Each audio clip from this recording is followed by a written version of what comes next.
Pyramid meditation channel में आप सबका हार्दिक स्वागत है। मैं जसविंदर कौर दिल्ली से।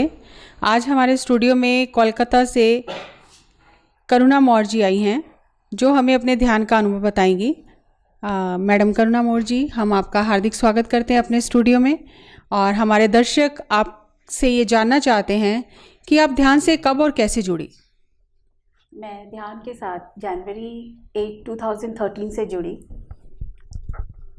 और इसमें जुड़ने का मेरा एक इंसिडेंट रहा था। 2012 में मेरा एक एक्सीडेंट हुआ था, उसके वजह से मेरे बैक में मल्टीपल फ्रैक्चर हुए थे और उस समय मैं बिल्कुल काफ़ी समय के बाद घर लौटी थी अपने रिकवरी के बाद में। तो मैं बहुत मेरे कॉन्फिडेंस लेवल में बहुत कमी आ गई थी और अपने आप को बहुत अकेला और असहाय जैसा समझ रही थी। और मेरे को क्या है कि 2 साल पहले से जिन्होंने मेरे को PSSM से, पिरामिड से और स्पिरिचुअलिटी से जोड़ा था, वो मेरे को 2 साल से कह रही थी करुणा ध्यान कर लो, कर लेंगे, देख लेंगे, कभी कर लेंगे। आपको जब आप पिरामिड स्पिरिचुअल सोसाइटी में आई और आपने ध्यान करना शुरू किया, तो पिरामिड स्पिरिचुअल सोसाइटी का एक बहुत ही महत्वपूर्ण जो हिस्सा कहें, जिससे पिरामिड से ही नाम शुरू होता है, पिरामिड स्पिरिचुअल सोसाइटीज़ मूवमेंट। तो पिरामिड के बारे में आपको जानकारी यहाँ आकर मिली कि आप पहले से पिरामिड के बारे में जानती थी? पिरामिड के बारे में ऐसा नहीं था कि हमें ये पता था कि इससे हीलिंग होती है या क्या क्या हमें फ़ायदे होते हैं। जो बुक्स में पढ़ा था स्कूल में कि इज़िट वहाँ पे पिरामिड होते हैं, ममीज़ को रखा जाता है। तो फिर पिरामिड में आने के बाद में जब मैं यहाँ पिरामिड से जुड़ी, इसके अनुभव को मैंने सुना कि ऐसा होता है, तब भी ये विश्वास नहीं हुआ कि एक प्लास्टिक के इससे क्या होता होगा। मैंने बताया कि बैक फ्रैक्चर हुआ था, तो उसके बावजूद भी ला के रखा हुआ था मेरा एक 9x9 पिरामिड। अब मेरी लाइफ में जैसे कि वो बहुत ही प्रिय है, बट मैंने उसको कभी यूज़ नहीं किया था, कभी भी उसको रख के नहीं देखा कि इससे क्या फ़ायदे होते हैं।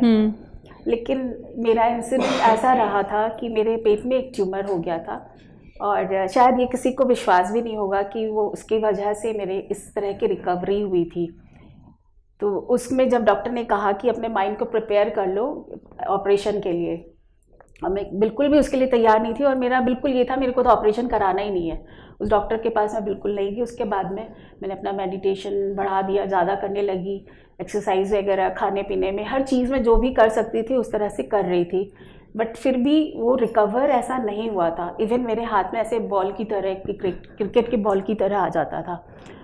तो एक दिन अचानक मेरे मन में आया कि ट्राई करते हैं, इस पिरामिड से क्या होता है।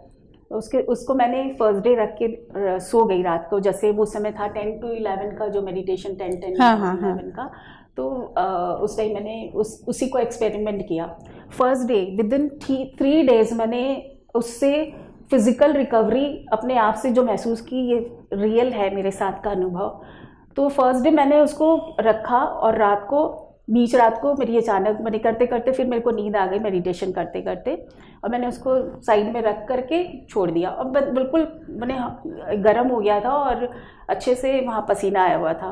ठीक है, सेकेंड डे भी ऐसा ही हुआ, बीच रात को मैं उसको निकाल के सो गई। थर्ड डे ऐसा हुआ कि रात को मेडिटेशन करते करते जैसे मेरे को नींद आ गई और फिर वो सुबह ही जाके मेरी नींद खुली। और ये मेरे लिए आज तक मुझे विश्वास नहीं होता कि ऐसा हो सकता है। वो जो बॉल से मेरे हाथ में थी, मैंने उसको चेक किया, गायब थी। वाह। और आज भी मेरे को विश्वास नहीं था। उसके बाद भी हम कई देर चिपक गया होगा ऐसे, बिकॉज मेरा बहुत साइंटिफिक टाइप का दिमाग है। मैंने किसी चीज़ को ऐसे ही एक्सेप्ट करना मेरे लिए संभव नहीं था। और उसके बाद मैं उसको खोजती रही, कहाँ गया तो मिला ही नहीं। It's over. और तो फिर आपने उसके बाद चेकअप कराया क्या? करवाया। फिर काफ़ी थोड़ी टाइम बाद में वो साइज़ उसकी छोटी हो गई थी, बट ये फिजिकली जो गायब होना था, ये मेरे लिए आज भी आश्चर्य का विषय है। फिजिकली ऊपर से जो उसको बॉल की तरह पकड़ते थे, वो गायब था। और सेकंड मेरा फिर उसके बाद एक्सपीरियंस यहाँ की इस जगह पे मेरा ऐसे ज़्यादा निकल गया था, हड्डी यहाँ जैसे फूल गया था। यहाँ कुछ बांधने के लिए ऐसा था नहीं, तो मैंने चिप्स को, जो चिप आती है वो वाली, उसके ऊपर मैंने कपड़े से उसको बांध करके कई दिन तक उसको बांध के रखा। एंड सीरियसली यहाँ भी मेरे को फ़ायदा हुआ। उससे इंस्पायर होके मैंने हम लोग के मंदारमनी का प्रोग्राम था, तो पिरामिड अपने हाथों से बेल्ट बनाए थे और सब में डिस्ट्रीब्यूट किया था उसको। तो ये पिरामिड के साथ मेरा बहुत ही अच्छा अनुभव रहा। उसके बाद मेरे को ये लगा कि नहीं, ये बस प्लास्टिक का टुकड़ा नहीं है, इसके ये जादू की जफ्फी है।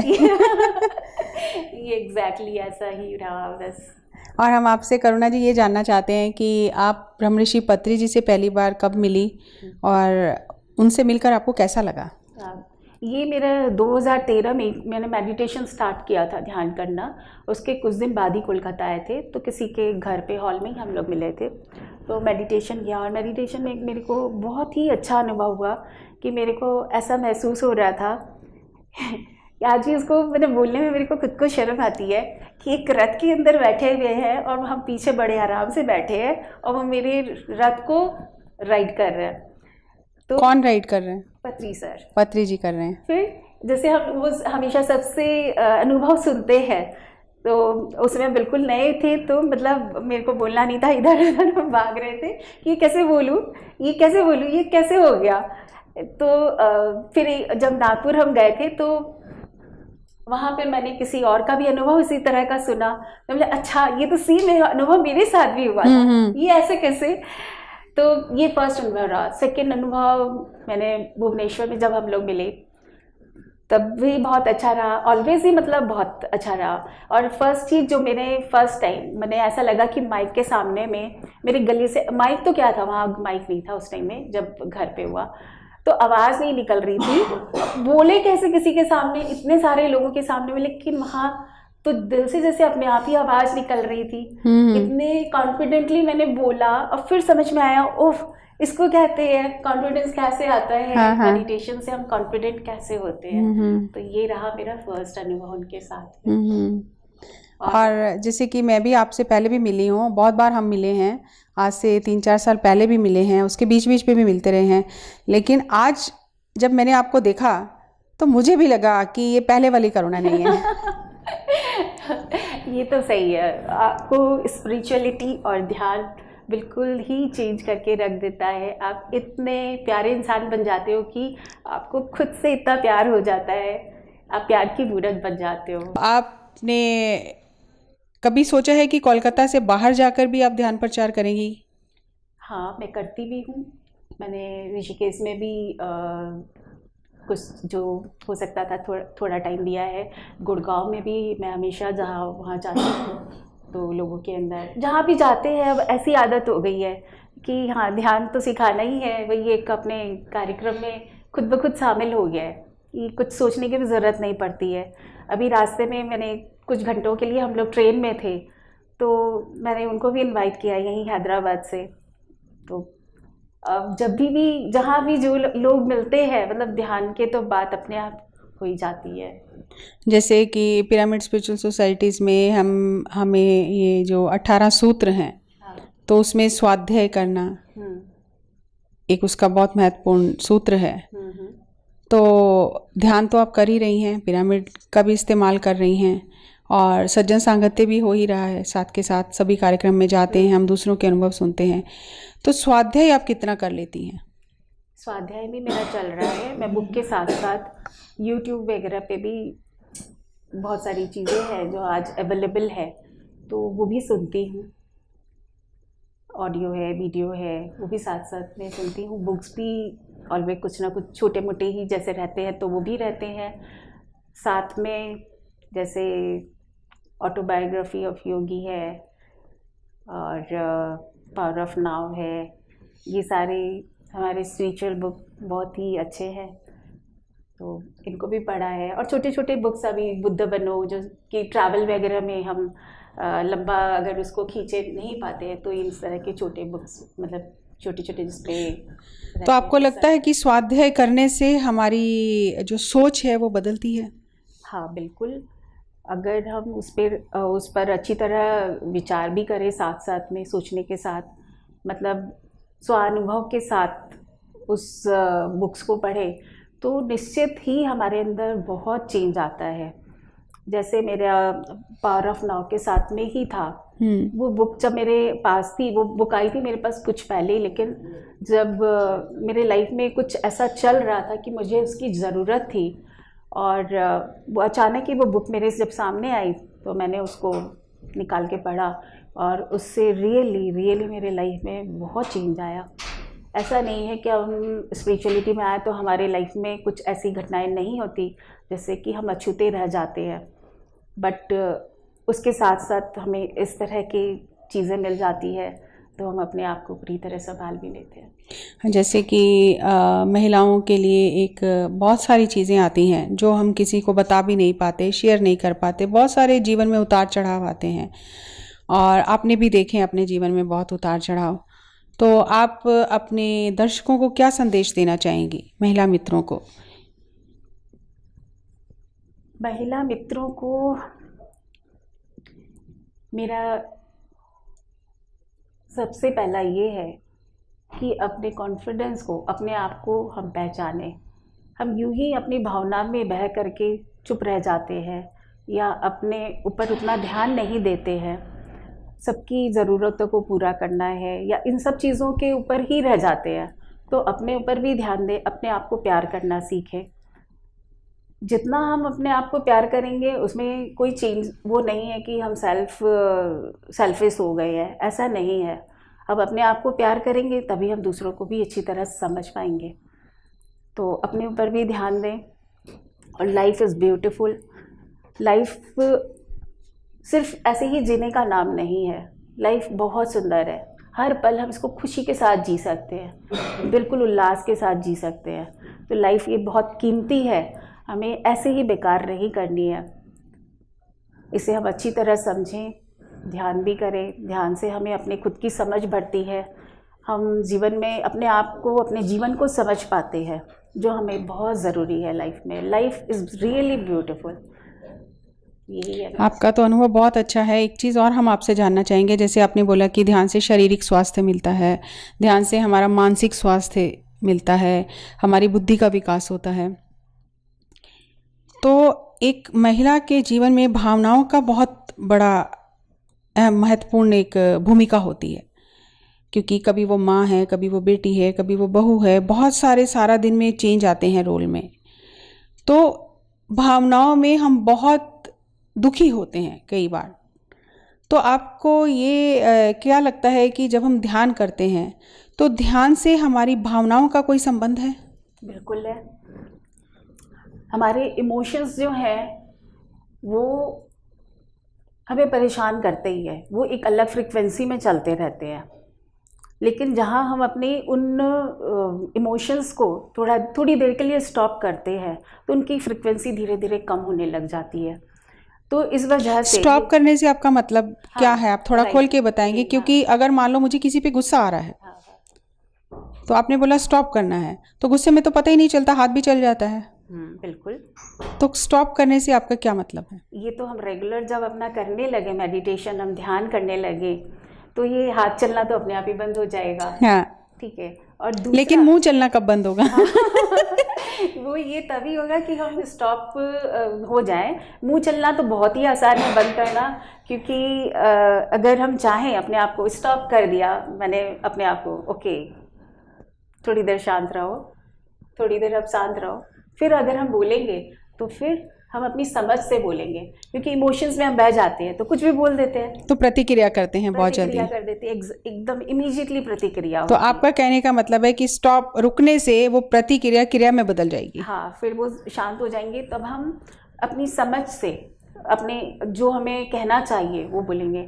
और दूसरा ये स्टॉप करने का सबसे ही कारगर उपाय है, आप मेडिटेशन करो। आपके अंदर में ये चेंज तो आना ही आना है, क्योंकि मेडिटेशन हमारी माइंड की फ्रिक्वेंसीज़ को कम कर देता है। ये चाहे कैसे भी अवस्था में, नॉर्मल अवस्था के अंदर में एक इंसान बीटा या गामा स्टेट में रहता है, फ्रिक्वेंसी में रहता है, जो कि 40,000 तक चलती है। लेकिन जब हम मेडिटेशन करते हैं तो हम अल्फ़ा स्टेट में आ जाते हैं। उस समय भी फ्रिक्वेंसी चलती रहती है, वो 8,000 तक चलती है, बट वो फ्रिक्वेंसी इतनी कम हो जाती है कि हम जो क्रिया सामने में कर रहे हैं, जो प्रतिक्रिया हमारी होती है, इस दोनों के अंदर में हमारे बहुत ही समझदारी आ जाती है। हम उसको समझदारी से, जैसे मेरा ही था, मैं मेडिटेशन से पहले मेरे बहुत गुस्सा था। अब तो जैसे गुस्सा भी होता है तो मेरी मतलब जैसे लगता है कि मैं जान के कर रही हूँ गुस्सा। आपको देख के तो ऐसा नहीं लगता कि आप गुस्सा भी करती होंगी, आप तो बहुत हंसती रहती हैं हर समय। नहीं, जब गुस्सा आता था कोई काम मेरा खराब होता, because I am related with the something like creative. अब इसके अंदर में अगर थोड़ा सा भी कुछ गड़बड़ हो जाता था तो मेरे को बहुत गुस्सा आता था कि ये कैसे हो गया। बट अब ऐसा है कि गुस्सा भी आता है तो बहुत समझदारी से आता है, एंड पता है मेरे को गुस्सा कर रहे हैं, एक तरफ में गुस्सा किया दूसरी तरफ जाके हंसते, तो उसमें मेरे को कोई इफेक्ट नहीं पड़ रहा है, और बोल भी रहे तो बहुत ही हिसाब से होता है, वो अलग बात हो जाती है। आपने बोला कि आप कुछ क्रिएटिव वर्क करती हैं, तो आप हमें बताएंगी आप क्या क्रिएटिव वर्क करती हैं? हाँ, मेरा अपना वर्कशॉप, लेडीज़ वर्कशॉप है, और उसके अंदर में गारमेंट्स स्टिचिंग होते हैं, मैं इसी से रिलेट करती हूँ। उसी से रिलेट करती हैं आप। तो आपके परिवार में कौन कौन है? मेरे परिवार में अभी मेरे 2 भाई हैं, 2 बहनें हैं। तो आप भाई के साथ रहती हैं? नहीं, हम लोन रहते हैं। अच्छा, अकेले रहती हैं आप। तो जैसे लोग आजकल कहते हैं कि महिलाओं को अकेले नहीं रहना चाहिए, ये सब है, तो आपको नहीं लगता कि आप अकेले डर रही हैं या आपको किसी सहारे की ज़रूरत है? एक्चुअली सहारे की ज़रूरत तो होती है लाइफ में, ऐसा नहीं है कि हमें किसी के सहारे की ज़रूरत नहीं होती है। और सिचुएशंस, क्योंकि अब हम एक मटेरियलिस्टिक वर्ल्ड में रहते हैं, यहाँ सिचुएशंस ऑलवेज बदलती रहती है, तो हमारे सामने में बहुत सारे ऐसे सिचुएशंस आते हैं जिनको हैंडल करना होता है। तब ऐसा फील होता है कि हाँ, हमारे साथ कोई और हो तो इसे हैंडल करना अच्छे से कर easy सकते हो हैं। जाएगा। बट ऐसा है कि अब तो ऐसा होता है कि पता नहीं यहाँ से कुछ अगर आया भी तो यहाँ चला जाता है, ऐसी आदत हो गई है। बट चलता है। अब तो लाइफ में पता नहीं बस क्या बोलूँ मैं, अलग ही हो गई है, अलग ही मतलब तरह से चल रही है लाइफ। सिचुएशन आती है अपने आप निकल जाती है। अभी मैं जैसे यहाँ आई, मेरे को आने का भी सही से था नहीं, कैसे जाऊँगी, यहाँ आने का भी नहीं था। मेरा अभी रात को मैं 8:30 बजे तक हैदराबाद पहुँची थी, वहाँ अचानक मेरी फ्रेंड का आ गया, कॉल आ गया, यू कम अपने मेरे घर आ जाओ, फिर अपने लोग सुबह साथ ही चलेंगे। तो बस अपने आप रास्ते खुलते चले गए, जहाँ चाहा वहाँ रहा। जहाँ चाहा वहाँ रहा, तो आपके रास्ते अपने आप खुलते गए। तो आप अपने जो दर्शक हैं उनको क्या संदेश देना चाहेंगे? अगेन मेरा वही संदेश है जो मैंने फीमेल्स के लिए, अपने फीमेल फ्रेंड्स के लिए दिया था, कि लाइफ बहुत ही ब्यूटीफुल है, लाइफ को बेकार नहीं जाने दें। यह हमारे धरती पर आकर के हर चीज़ों का एक्सपीरियंस करने का एक मौका है, जिसको हम ब्यूटीफुली एक्सपीरियंस करें। जीवन के हर अनुभव के साथ हर पल हम कुछ ना कुछ सीख सकते हैं। बस हमें अपनी आँखें, कान, नाक सब खुले रखने हैं, अपने माइंड को खुला रखना है कि हम सिर्फ यूं ही बहे ना जाए, हर चीज़ों को अनुभव करके अपनी ज़िंदगी को खूबसूरत से खूबसूरत बना सकते हैं। एंड ये मैंने अपनी लाइफ में सीखा है, ये मैंने PSSM से सीखा, स्पिरिचुअलिटी से सीखा है। आप लोग भी सीखें और अपनी ज़िंदगी को खूबसूरत बना लें। आपका बहुत बहुत धन्यवाद जो आपने ये संदेश दिया कि ज़िंदगी एक सफ़र है सुहाना, तो सभी अपने सफ़र को सुहाना बनाएं। आपका हमारे स्टूडियो में आने के लिए बहुत बहुत धन्यवाद। थैंक यू करुणा जी, धन्यवाद। హలో ఫ్రెండ్స్, PMC ఆన్లైన్ని సబ్స్క్రైబ్ చేసుకోండి. సరికొత్త అప్డేట్స్ కోసం బెల్ బటన్ని నొక్కండి.